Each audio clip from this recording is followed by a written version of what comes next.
Night Killer is a 1990 Italian psychological horror thriller co-written and directed by Claudio Fragasso. It stars Peter Hooton, Tara Buckman, Richard Foster, Mel Davis, and Lee Lively. It tells the story of Melanie Beck, who survived being brutally attacked by a masked killer who has been terrorizing the city of Virginia Beach. After waking up in the hospital, Melanie has no memory of the attack or of who she is. Soon the killer returns to continue his reign of terror and claim even more victims. Hello?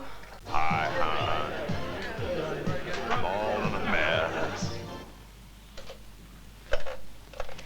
You're drunk. That's what you are. I tried the other line, but it was always busy. Listen! I don't have anything to say to you except don't call me anymore!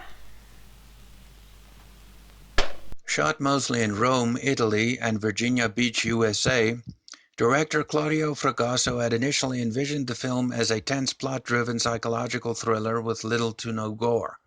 He also intended for the film to go by the title Night Killer. When the producers first viewed Fragasso's final cut, they were unhappy because it contained too few violent scenes. They assigned director Bruno Mattei to shoot additional scenes which featured more gore. The most noted was the entire dance recital scene that preceded the opening credits, and the rest were inserts of the killer chasing and punching through other female victims. The producers also had the film released under a different title in Italy to imply that it was the unofficial sequel to the original 1974 Tobe Hooper film The Texas Chainsaw Massacre. Ironically, this film was released the same year as the official sequel Leatherface Texas Chainsaw Massacre 3.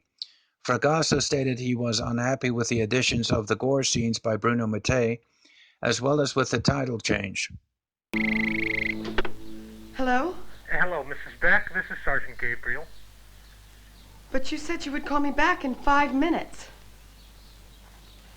I can't wait 5 minutes, Mrs. Beck. I'm too horny. Night Killer is a film with a concept that has a lot of potential. Unfortunately, in terms of execution, it doesn't work very well, because a lot of the plot points in terms of character actions and decisions along with certain plot aspects just doesn't make much sense. I can't say the film was never boring, the acting never really bad with the exception of one performance, and despite the additional scenes added to the mix, the tone manages to stay remarkably consistent. Yet it's riddled with terrible dialogue and almost unintentionally funny moments meant to be taken seriously, while also making almost no sense in terms of the killer being only a guy in a Freddy Krueger-type mask, somehow having the supernatural ability to punch through his victims' abdomens. Good morning. This is an ultimatum for the murderer who's been terrorizing this county. Your time is nearly up. If you will call 555-7784 within 24 hours, if you will release Mrs. Beck, and if you will turn yourself in, the police guarantee you no harm. This film could be great to watch for some pure brain-dead fun while steadily getting drunk, but for the serious film fan it still might be worth recommending, as some of the sheer ridiculousness has to be seen to be believed. Yet it's not a film that's necessarily worth revisiting. As is, it scores a generous 4.4 out of 10.